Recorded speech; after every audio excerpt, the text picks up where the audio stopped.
The sound of a $200 bottle of Dom Pérignon shattering on the tiled floor didn't scare me as much as the manic look in my sister Cassie's eyes.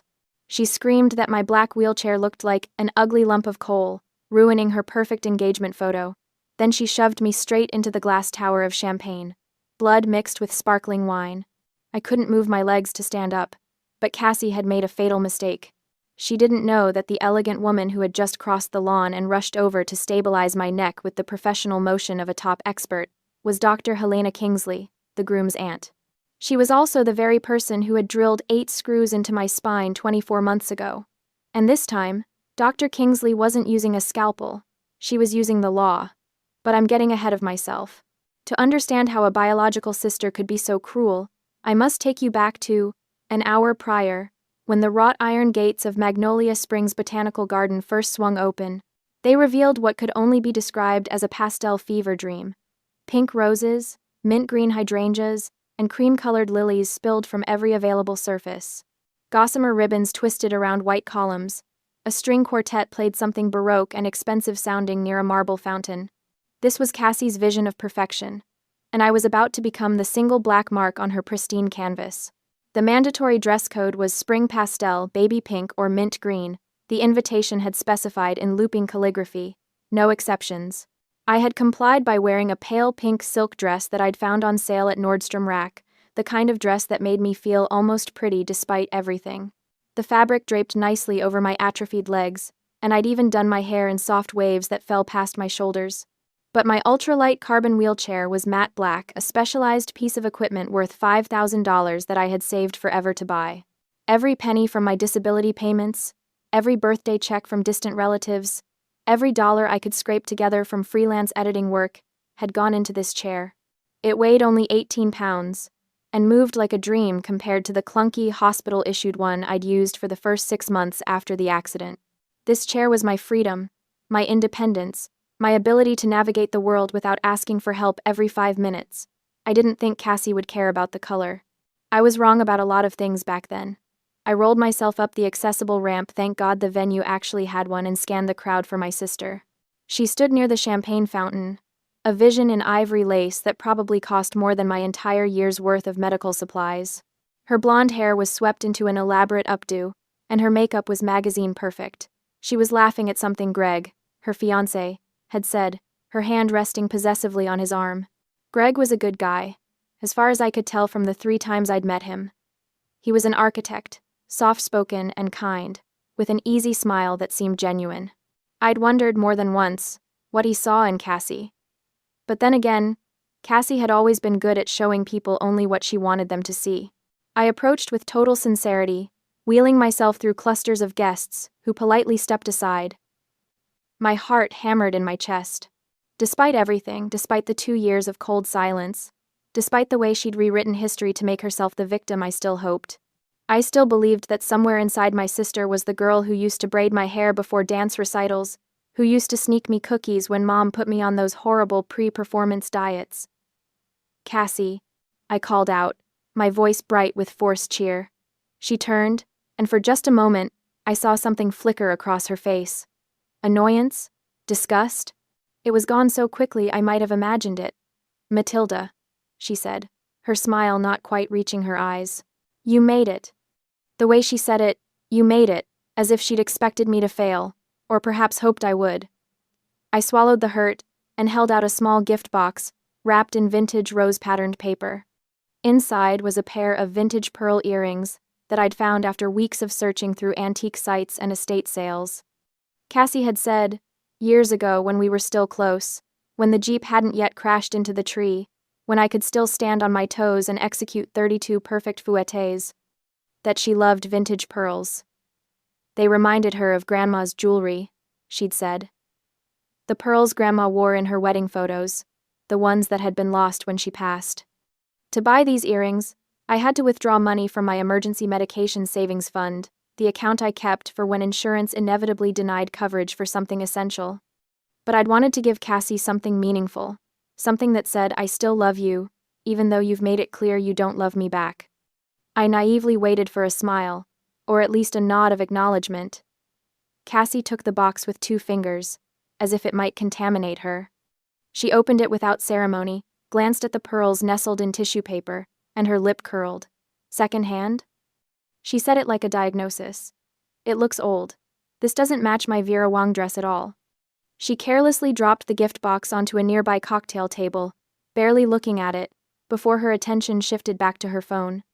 Her thumb scrolled, probably checking how many likes her engagement announcement had gotten on Instagram. My heart tightened, a physical sensation like someone had reached into my chest and squeezed.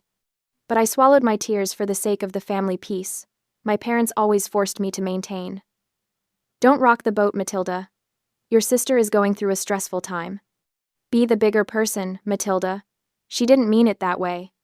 Except she did. She always did. It was then that Cassie's gaze dropped to my wheelchair, and her entire demeanor shifted from dismissive to outright hostile. What is that? She hissed, stepping closer. My wheelchair, I said slowly, confused by the venom in her tone. Cassie, you know That pitch-black chair looks like the Grim Reaper in the Garden of Eden, she whispered, leaning down so only I could hear. Her breath smelled like champagne and spite. You did this on purpose, didn't you? You couldn't just let me have one perfect day. Cassie, I didn't. This is my chair. I need it to. But she was already walking away, her heels clicking sharply against the stone pathway. I watched as she made a beeline for a nearby service station, where extra linens and supplies were stacked on a folding table. She snatched a spare tablecloth white, of course, pristine, and snapped it open with a sound like a whip crack. She marched back to me, the tablecloth billowing behind her like a cape. Cover this pile of junk up right now, she said, her voice low and dangerous. Before I could respond, she tried to drape the tablecloth over my legs, over the chair, as if I were a piece of furniture that didn't fit her aesthetic. As if I were something shameful that needed to be hidden away. For the first time in 2 years, 2 years of accepting blame for an accident I didn't cause, 2 years of enduring her cold shoulder and her pointed comments and her revised version of history, I fought back. I grabbed the tablecloth and pushed it away. No. Such a small word. Such enormous consequences. Cassie's face went red, blotchy patches appearing on her neck and cheeks. She yanked the tablecloth back and stormed away, but not before I heard her mutter, "Ungrateful bitch." For the next hour, I watched from the periphery, as Cassie worked the crowd, her charm turned up to maximum wattage.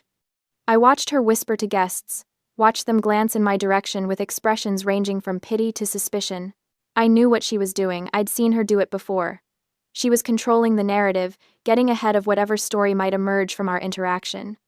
Later, I would learn exactly what she'd been telling people, that I had Munchausen syndrome, that I just loved sitting in that wheelchair for pity, but I was actually fine. That the accident from 2 years ago, the accident she caused while driving the Jeep and texting her ex-boyfriend before hitting a tree, wasn't nearly as bad as I made it out to be.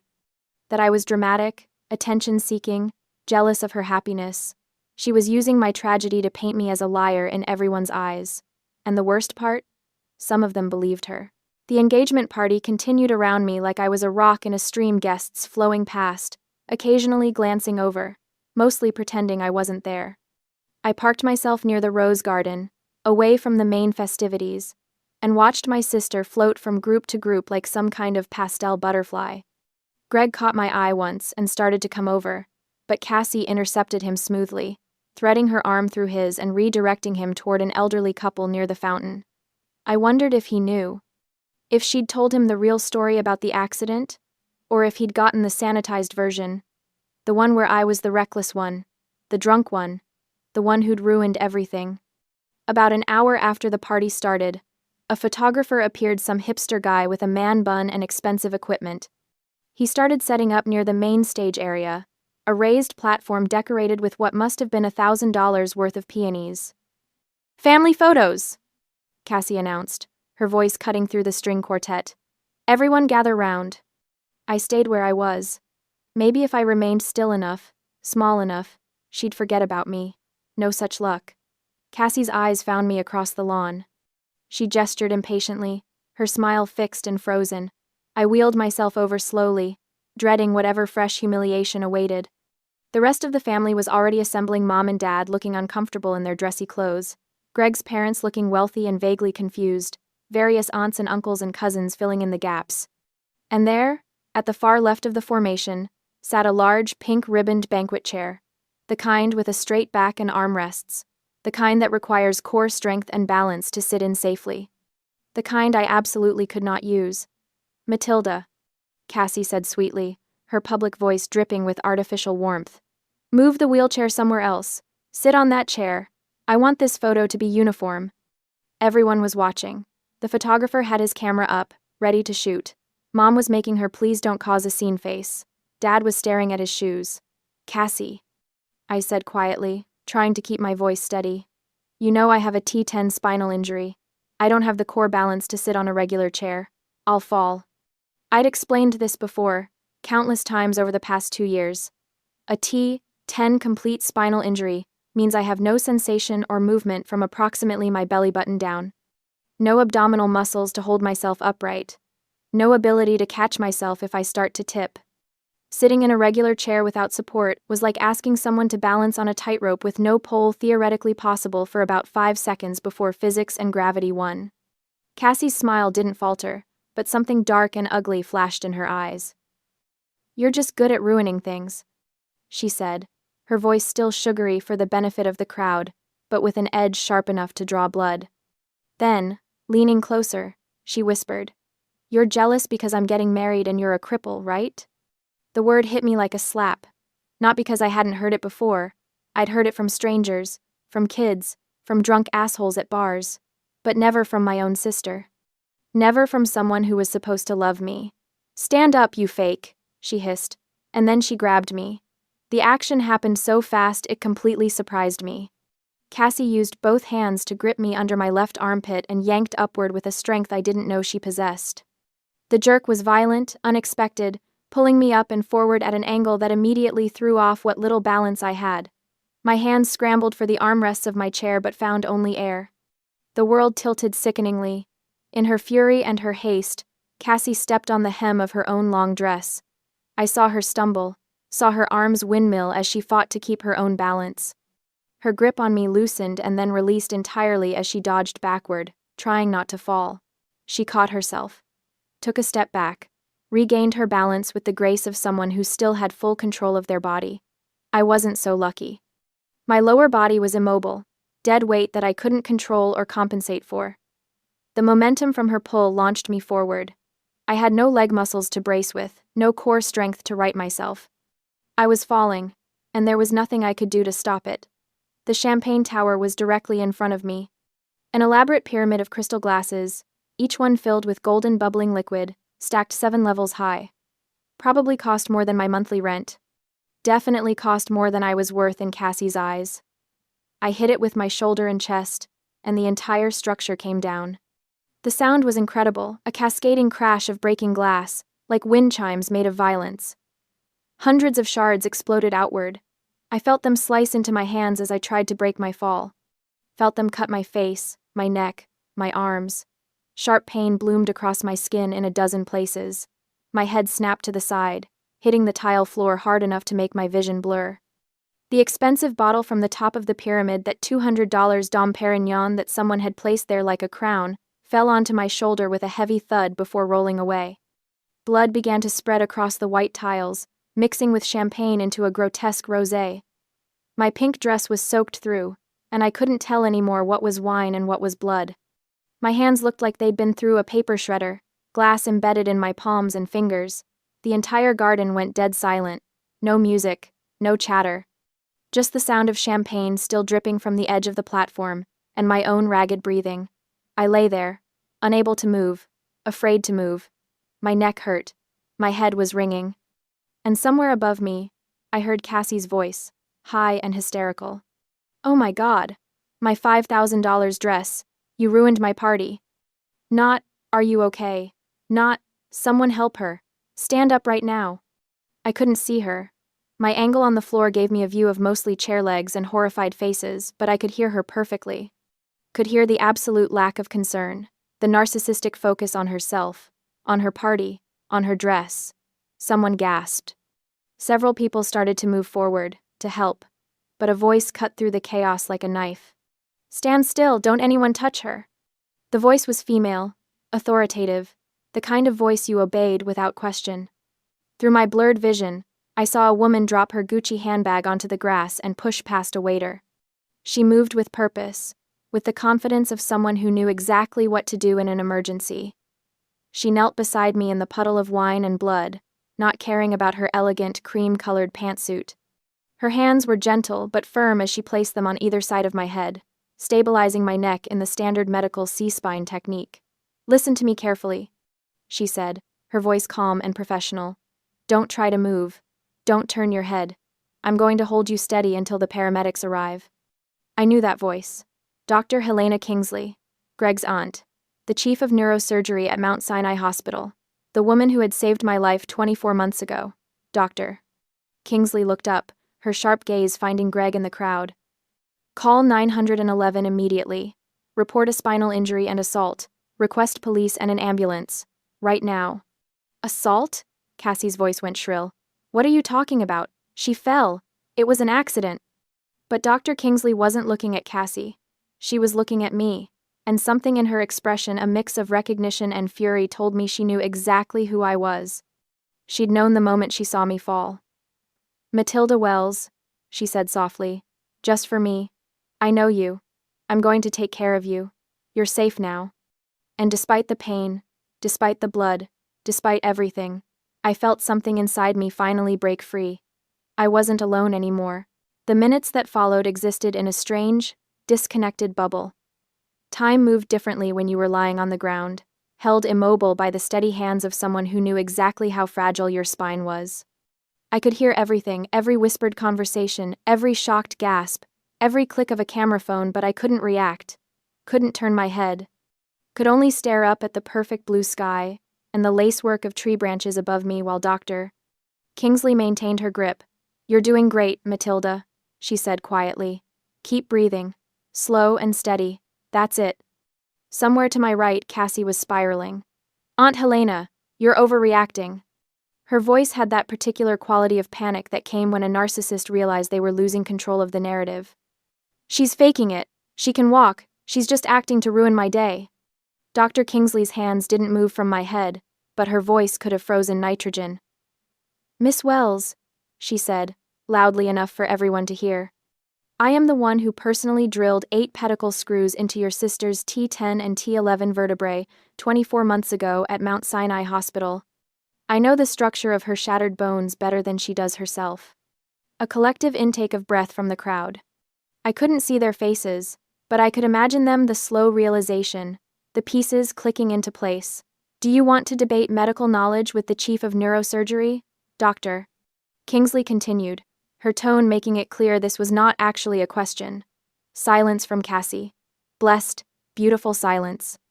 The confirmation from a top medical expert carried more weight than any of Cassie's lies ever could. All of her whispered rumors throughout the party about Munchausen syndrome, about faking, about seeking attention collapsed like the champagne tower, shattered just as completely. From my position on the ground, I could see some of the guests more clearly now. An elderly woman I didn't recognize had her hand over her mouth, tears in her eyes. A younger couple stood frozen, the man with his arm protectively around the woman, and there, at the edge of my vision, was Greg. His face had gone completely white, his expression shell-shocked.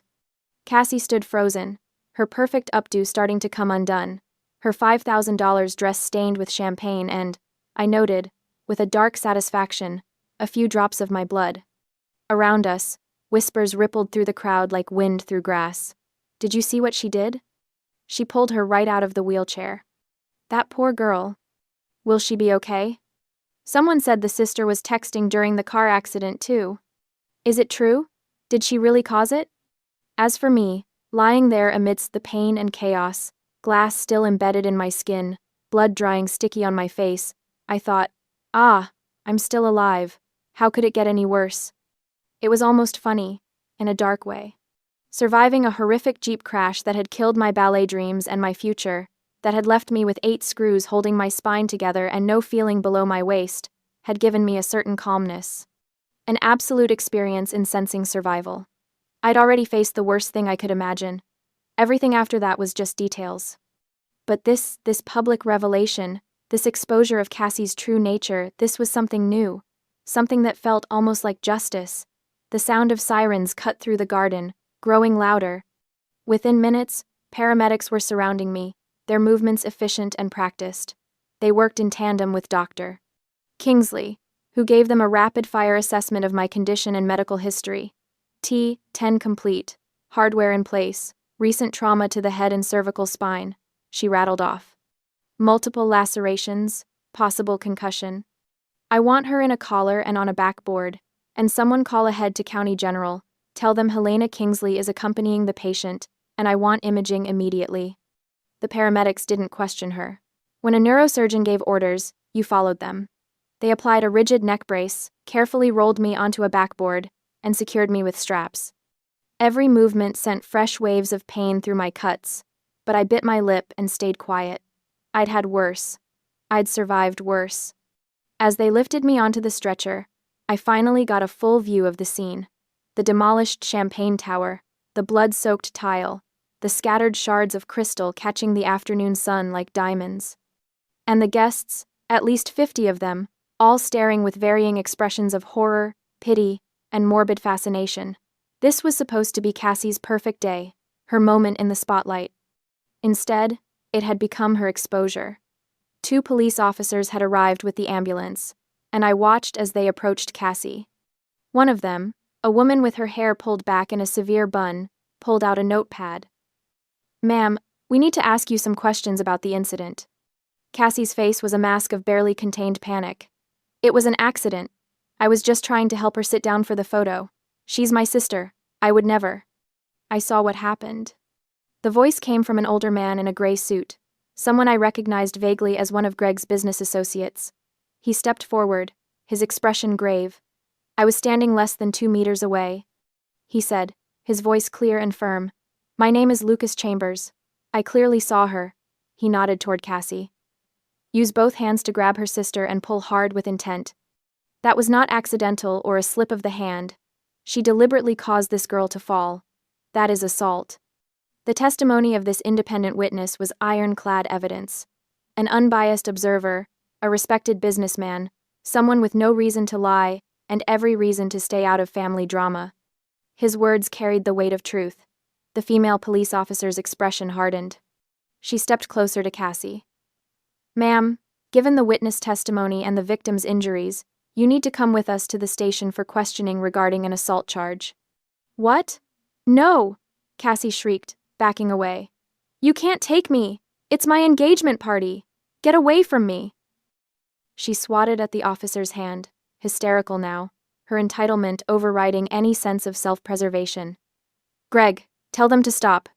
"Ma'am, stop resisting," the officer commanded. When Cassie tried to turn and run toward the house, the officers moved instantly. They grabbed her arms, spinning her around. The handcuffs clicked into place, and Cassie started to cry. Not delicate tears that could be dabbed away with a tissue, ugly, snotty sobs that made her mascara run in black rivers down her face. Her magnificent pastel dress, the one that had cost $5,000, was now stained with wine and blood and ruined beyond repair. As the police led her toward the patrol car, she kept looking back at Greg, at our parents, at anyone who might intercede.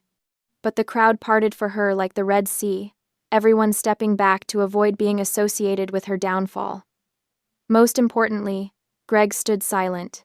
He didn't defend her, didn't argue with the police, didn't proclaim her innocence or beg them to let her go. He and his family turned their backs on Cassie. That was the moment I realized my first emotional release. She was no longer untouchable. For 24 months, Cassie had been protected by the family narrative. By Mom and Dad's insistence that we keep the peace. By their willingness to sacrifice my truth for her comfort.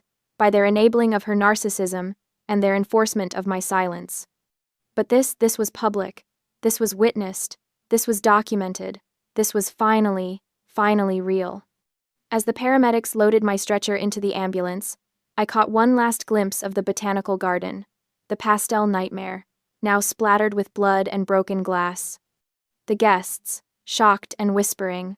My parents, huddled together, their faces pale. And Cassie, being pushed into the back of a police car, her perfect day shattered as completely as that champagne tower. "Dr. Kingsley climbed into the ambulance with me, still in her blood-stained cream pantsuit. "I'm coming with you," she said, in a tone that brooked no argument. "We're going to make sure you're okay, and then we're going to make sure justice is served." The ambulance doors closed, and we pulled away to the sound of sirens. I closed my eyes and let out a breath I didn't know I'd been holding. She was no longer untouchable. 2 days after the engagement party, I lay in a private recovery room at Charleston County General, a concussion protocol band around my wrist, and approximately 30 stitches holding my skin together. The imaging had come back clean, no new spinal damage, thank God. Just the soft tissue injuries and the head trauma. Doctor. Kingsley had pulled strings to get me the private room, refusing to let me be placed in a shared ward where reporters might find me. Because yes, there were reporters. Society bride assaults, disabled sister at engagement party had made the local news. Someone had filmed the whole thing on their phone, and while the video was shaky and cut off right before I hit the champagne tower, it clearly showed Cassie grabbing me and pulling. The news stations had blurred my face, but not Cassie's. Her breakdown, her arrest, her ruined dress, all of it captured in high definition and shared thousands of times. The story had everything: wealth, family drama, a disabled victim, and a villain in an expensive dress. The internet was having a field day. I should have felt vindicated, triumphant. Something. Instead, I mostly felt tired. The hospital room door opened, and I expected a nurse. Instead, Greg walked in, looking like he hadn't slept in days. His suit was wrinkled, his hair uncombed, and he had the kind of haunted expression that came from having your entire worldview shattered. "Matilda," he said, his voice hoarse. "I am so sorry. I didn't know. I swear to God I didn't know." I believed him. Greg was many things, but he wasn't a good liar. If he'd known the truth about Cassie, about the accident, about any of it, it would have shown on his face every time he looked at me. "She told me you were drunk," he continued, pulling a chair close to the bed. "That you crashed the car into a tree going too fast, that you were lucky to survive, that she'd tried to stop you from driving but you wouldn't listen," she said. His voice cracked. "She said you blamed her to avoid taking responsibility." The revised history, the sanitized version. I'd heard it so many times from my parents that I almost believed it myself sometimes. "I wasn't drunk," I said quietly. "I don't drink. I never have. Ballet dancers don't." "I know that now," Greg said. "I know a lot of things now." The door opened again, and this time it was Dr. Kingsley, carrying a manila folder. She'd changed out of her ruined pantsuit and into fresh clothes, but she still looked like she was ready for battle. "Greg," she said, nodding at her nephew. "Good, you're here. Matilda, I have something to show both of you." She opened the folder and pulled out several pages. Medical records, I realized. The ones from my original surgery. 24 months ago. "Doctor," Kingsley began, her voice taking on the clinical tone of someone presenting evidence, "I performed an emergency spinal fusion surgery on Matilda Wells. She was brought in by ambulance after a single-car accident. The vehicle, a Jeep Wrangler, had hit a tree at approximately 40 miles per hour. She handed one page to Greg. "This is the toxicology report. It shows Matilda's blood alcohol level at the time of the accident." Greg read it, his eyes widening. 0.0, completely sober. The police report indicated that the driver, Cassandra Wells, had been texting while driving. She lost control on a curve. "Doctor." Kingsley's expression was carved from ice. Matilda was in the passenger seat. She never touched the wheel. "Wait," Greg said. "Cassie was driving?" "Cassie was driving," I confirmed. "She was texting her ex-boyfriend, the one before you. They were having some kind of fight about whether they were really broken up or just on a break. She kept looking at her phone instead of the road. I told her to stop, to pull over, but she said she had it under control." The memory was crystalline, preserved in perfect detail. The blue glow of the phone screen, Cassie's thumb typing furiously, my own voice saying, "Cass, please, watch the road." The sickening lurch as the wheels left the pavement, the tree getting bigger and bigger in the windshield, and then nothing but pain and sirens and the knowledge that my life as I'd known it was over. "Why didn't you tell anyone?" Greg asked, his voice barely above a whisper. "I tried," I said. "When I first woke up after surgery, I told my parents what happened. They said—" I stopped, swallowed hard. They said it would ruin Cassie's life if people knew she'd caused it. They said the insurance would sue her, that she might go to jail, that I needed to protect my sister. They convinced me to say I'd been driving, that I'd lost control. Jesus Christ, Greg muttered. My parents have always protected Cassie, I continued. When we were kids, it was small stuff. She'd break something, blame me, and they'd believe her. As we got older, it got worse. She'd steal money from my wallet, lie to my friends, sabotage my dance auditions by hiding my shoes or telling me the wrong time, but they always made excuses for her. She was stressed. She didn't mean it. I was being too sensitive. Dr. Kingsley closed the folder with a sharp snap. What Cassie did at that engagement party was assault. What your parents did 24 months ago was coercion and insurance fraud. The statute of limitations hasn't run out on either. Greg looked like he might be sick. I almost married her. He put his head in his hands. How did I not see it?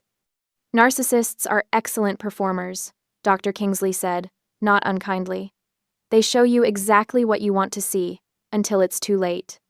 We sat in silence for a moment, the weight of revelations settling over us. I could see Greg processing, reevaluating every moment of his relationship with Cassie through this new lens. Wondering what else she'd lied about, wondering who she really was beneath the performance. The door burst open, no knock, no warning. My parents rushed in like a storm surge, all flailing hands and loud voices. Matilda! Mom grabbed my hand, squeezing too hard. Oh, thank God you're okay. Dad positioned himself at the foot of the bed, his expression grave. We've been so worried. We came as soon as we heard. They hadn't visited yesterday, hadn't called to check on me. But now that Cassie needed something, here they were. We need you to do something, Mom said, her eyes red-rimmed but dry. No actual tears, I noted. Just the performance of crying. It's very important. Here it comes, I thought. Matilda, please drop the charges, Dad said. Call the police and say you slipped. Say your sister was just trying to help you up. If you don't sue, they will release your sister. There it was. The ask. The demand disguised as a plea. Mom squeezed my hand again, her grip almost painful. She's your sister, Matilda. Family protects family. You know she didn't mean it. She was just stressed about the wedding. And you know how you can be. How I can be, I repeated flatly. You know what I mean. Difficult, stubborn. You insisted on bringing that black wheelchair when she'd asked everyone to keep things light and pretty. The wheelchair I need to move, I said. Well, yes, but you could have tried harder to match the color scheme. Maybe put some ribbons on it or something. And then to refuse to sit in the chair for the photo when she was just trying to include you. I pulled my hand away from Mom's grip. She assaulted me. There's video. There are witnesses. Witnesses can be mistaken, Dad said quickly. It all happened so fast. People see what they want to see. This was the moment of false defeat. I let my expression crumble, let myself look weak and overwhelmed. I shook my head wearily, feigning helplessness. Mom, Dad, I said, my voice thin and tired. This isn't about what I want anymore. The police have the video, the witnesses, the medical examiner's report. This is a criminal case between the state and Cassie. I am not the judge. I don't control what happens now. It was true, technically. Once assault charges were filed by the state, the victim couldn't just make them disappear. But my parents didn't understand the legal system well enough to know that. They thought everything could be fixed with the right words, the right pressure, the right manipulation. My parents exchanged a look, and I could see the wheels turning. They thought I was powerless, that the problem lay only with the witness and the law, not with my will. They thought they had found a loophole. We understand, Mom said, patting my arm with forced sympathy. You're tired. You've been through so much. We'll let you rest. They left without asking how I was feeling, without apologizing for what Cassie had done, without acknowledging that their golden child had publicly assaulted their other daughter at an engagement party. Greg, who had remained silent during their visit, stared at the closed door. Are they serious? He asked. They want you to lie for her? After everything? They always want me to lie for her, I said simply. Dr. Kingsley, who had also stayed quiet, now moved to the window. She pulled out her phone and made a call. Richard? Helena Kingsley. I need you to do something for me. There's a witness to an assault case, the engagement party incident you've been hearing about. Yes, that one. I need you to make sure he knows his rights and his protections. Someone might try to convince him to change his statement. She hung up and turned back to us. Richard is my attorney. He's going to make sure our witness understands what witness tampering is and how to report it if anyone tries. You think they'll try? Greg asked. I know they will, I said. They're desperate. Cassie's facing serious charges. How serious? Greg asked. Dr. Kingsley pulled up something on her phone. Assault and battery causing bodily harm to a disabled person. That's an aggravating factor. With the video evidence, the witness testimony, and Matilda's documented injuries, the prosecutor is talking about a potential 10-year sentence. Greg went pale. 10 years? She pushed a paraplegic woman into a tower of glass. Doctor? Kingsley said coldly. She could have killed her. She could have severed Matilda's spinal cord completely. 10 years is appropriate. Silence settled over the room. I closed my eyes, feeling the weight of exhaustion pulling me under. The painkillers they'd given me were making everything soft and fuzzy around the edges. Rest, Dr. Kingsley said gently. I'll make sure no one bothers you tonight. I drifted off to sleep, and for the first time in 2 years, I didn't dream about the accident. The next morning, I woke to hushed voices outside my door. I recognized my father's tone, aggressive, demanding, and a calmer voice responding. I couldn't make out the words, but after a few minutes, Dad's voice faded away. Greg appeared in the doorway looking grim. Your parents were here, he said. The security guard sent them away. Dr. Kingsley left instructions that only approved visitors could come in. What did they want? To talk to me, Greg said. He pulled up a chair and sat down heavily. Matilda, they asked me to do something unconscionable. I waited. They want me to convince the witness to change his story. The man who saw Cassie grab you, his name is Lucas Chambers. He's a business partner of mine. Your parents somehow found out about our connection. Greg's hands were clenched into fists. They asked me to talk to him, to suggest that maybe he'd been mistaken about what he saw. That maybe he'd been too far away to really tell. That maybe it would be better for everyone if he just said he wasn't sure anymore. And? I asked, though I already knew the answer. I told them to get the hell out of my sight. Greg said. Do they understand what they were asking me to do? That's witness tampering. That's a federal felony. I could lose my license, my career, everything. He looked at me with something like horror. I didn't realize your entire family was this rotten. Not my entire family, I said quietly. Just most of it. Greg stood up and started pacing. I've already called Lucas. Warned him that someone might try to contact him and pressure him to change his statement. He's furious. He's talking about filing harassment charges if they try. They will try, I said. They'll find a way. They always do. But even as I said it, I felt a small spark of hope, because this time, they were trapped. This time, there were too many witnesses, too much evidence, too many people who knew the truth. This time, their usual tactics wouldn't work. They had taken the bait. They had just single-handedly drowned their last hope. Greg left around noon, promising to return later with real food because hospital food is criminal. Doctor. Kingsley stopped by to check my stitches and declare me healing nicely, which in doctor speak meant I looked like I'd lost a fight with a blender but wouldn't die from it. I was alone, staring at the ceiling and contemplating the strange turns life takes, when my phone rang. Unknown number. Miss Wells? This is Jennifer Hart from Hartwell & Associates. I'm the attorney who's been assigned to your case. My case? The assault case against your sister, Cassandra Wells. I wanted to touch base with you about the proceedings and discuss some developments. I sat up straighter, ignoring the pull of stitches. What kind of developments? Your sister's defense attorney reached out this morning. They'd like to negotiate a plea deal. My heart started pounding. What kind of plea deal? They're concerned about the strength of the prosecution's case. The video evidence is damning, the witness testimony is solid, and the aggravating factors assault on a disabled person, causing serious bodily injury, mean your sister is looking at significant prison time, if this goes to trial. How much time? The prosecutor is confident they can get 10 years, maybe more, given the public nature of the assault and the clear premeditation. 10 years. A decade of Cassie's life. She'd be 41 when she got out. Middle-aged. Her youth, her beauty, her prime years all spent in a cell. I should have felt triumphant. Vindicated. Instead, I felt complicated. What are they offering? I asked.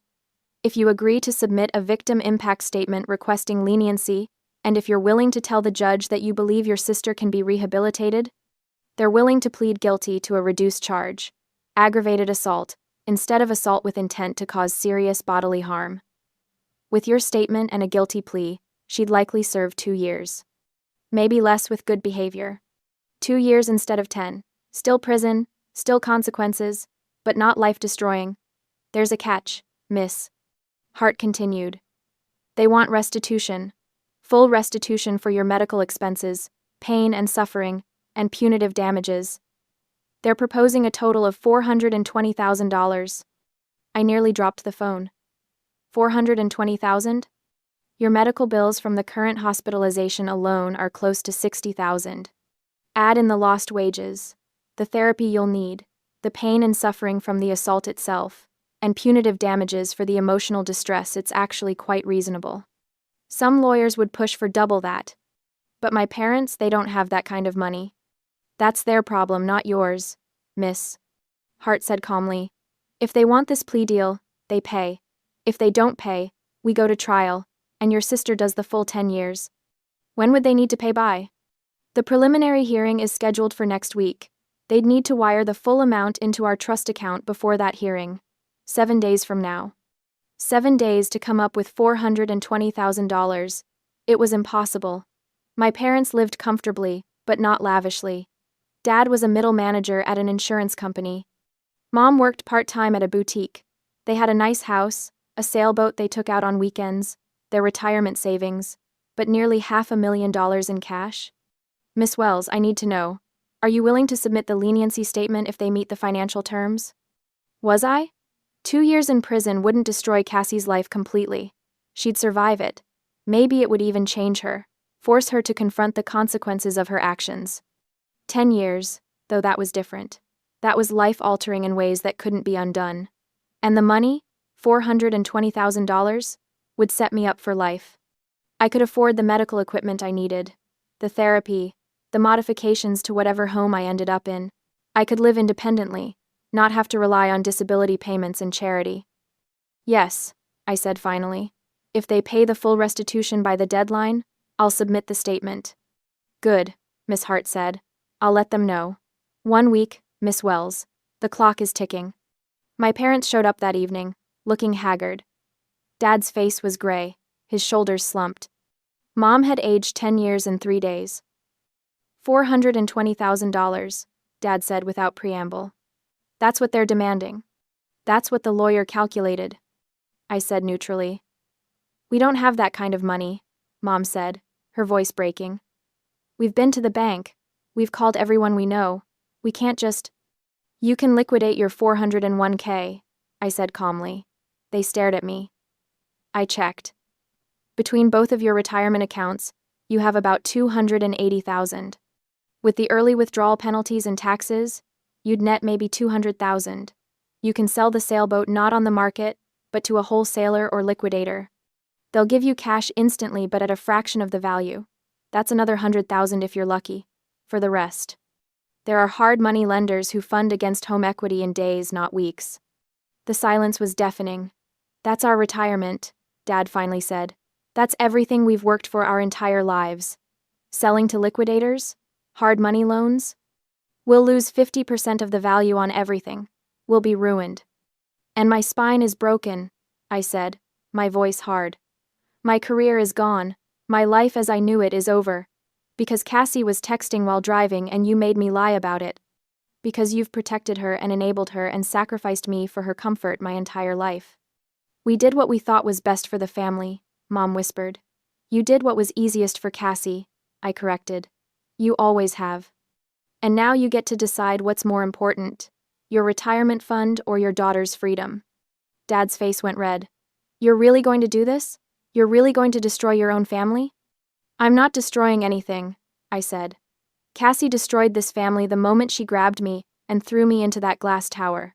I'm just refusing to lie about it anymore. You pay the restitution. I sign the leniency statement. Cassie does 2 years instead of 10. Everyone walks away. Everyone except us, Dad spat. We'll have nothing. No retirement, no savings, no boat. You'll have your house and your jobs and your health, I said. That's more than Cassie left me with. Mom started crying real tears this time, not the performed ones. How can you be so cruel? I learned from the best, I said. They left without another word. For the next week, I watched the clock. I stayed in the hospital longer than necessary, partially because Dr. Kingsley insisted on monitoring me for complications, partially because I had nowhere else to go. My apartment was a third-floor walk-up with no elevator, and I'd been staying with my parents before the engagement party. That option was clearly off the table now. Greg visited daily, bringing food and keeping me company. He'd officially broken off the engagement, returning the ring to his mother and telling Cassie's lawyer that there would be no reconciliation. His parents had even offered to help me find an accessible apartment, a gesture that brought me to tears. Dr. Kingsley checked in regularly, updating me on Cassie's status. She was out on bail, staying with our parents, apparently having a breakdown that involved screaming and throwing things and blaming everyone but herself. On the 6th day, my lawyer called. They're doing it, Miss Hart said. Your father liquidated both 401 KS this morning. Took a massive hit on the penalties. They also drove the sailboat to a marine salvage dealer. They practically gave it away for immediate cash fire sale price. And they signed papers with a high-interest lender this afternoon for the gap funds. Will they make it? If the wire's clear? Barely. It'll be close. On the 7th day, the day of the deadline, I sat in the hospital room with my phone in my lap, watching the clock. The deadline was 5 p.m. At 4:47 p.m., my lawyer called. The wire just cleared, she said. $420,000, paid in full. I closed my eyes and took a deep breath. I'll draft your victim impact statement tonight. You'll need to sign it tomorrow, and we'll submit it to the judge. The plea hearing is scheduled for Friday. Okay, I said. Miss Wells, Matilda, this is the right thing. You're giving her a chance to make things right. That's more than most people would do. After she hung up, I sat in the silence of the hospital room and thought about the cost of family. My parents had paid $420,000 to save Cassie from a decade in prison. They'd lost their retirement, their sailboat, their financial security. They'd taken on predatory debt they'd spend years paying off. All for Cassie. They'd never once offered to help me with medical bills, never offered to pay for the wheelchair that had taken me 2 years to save for. Never offered anything but demands that I be smaller, quieter, more convenient. The money hit my lawyer's trust account, and I signed the plea for leniency. 2 days later, Cassie stood before a judge and pleaded guilty to aggravated assault. She was sentenced to 2 years in a state correctional facility, with the possibility of parole after 18 months with good behavior. My victim impact statement was read aloud in court. I wrote about the pain, the betrayal, the lifetime of being erased and diminished. But I also wrote that I believed in the possibility of change, that I hoped my sister would use this time to reflect and grow, that I wanted justice but not vengeance. I didn't attend the hearing. I watched from my hospital room via video link. I saw Cassie's face when the sentence was handed down: shock, disbelief, and finally, for the first time I could remember, something that might have been genuine remorse. My parents sat behind her, holding hands, their faces masks of grief. Greg sat in the back of the courtroom. When it was over, he looked directly at the camera and nodded once. A goodbye. A thank you. An acknowledgement that some things, once broken, cannot be repaired. The money was transferred from the trust account to my personal account, $420,000. More money than I'd ever imagined having. I used some of it to pay off my medical debts, some to secure a beautiful, accessible apartment in a building with an elevator and wide doorways, some to set up a trust fund for future medical needs. And then I did something I'd never thought I'd have the courage to do. I cut off all contact with my parents. I blocked their numbers. Returned their letters unopened. When they showed up at my new apartment, I didn't answer the door. They'd made their choice. They'd always made their choice. Now I was making mine. I took that money, and I started a new life. 18 months have passed since the courtroom gavel fell, and today, I'm sitting on a sun-drenched beach in the south of France. For the first time in 42 months, I don't feel like I'm drowning. The Mediterranean stretches out before me, impossibly blue, the kind of color that doesn't exist in Charleston. The sand is warm beneath my left hand where I've braced myself against the wheelchair. My matte black carbon chair, the same one Cassie tried to hide under that goddamn tablecloth, sits proudly in the sunlight now. I'm not hiding anymore. The $420,000 restitution money changed everything. Not because money fixes paralysis, it doesn't, and anyone who tells you otherwise is selling something, but because it bought me choices. Real choices.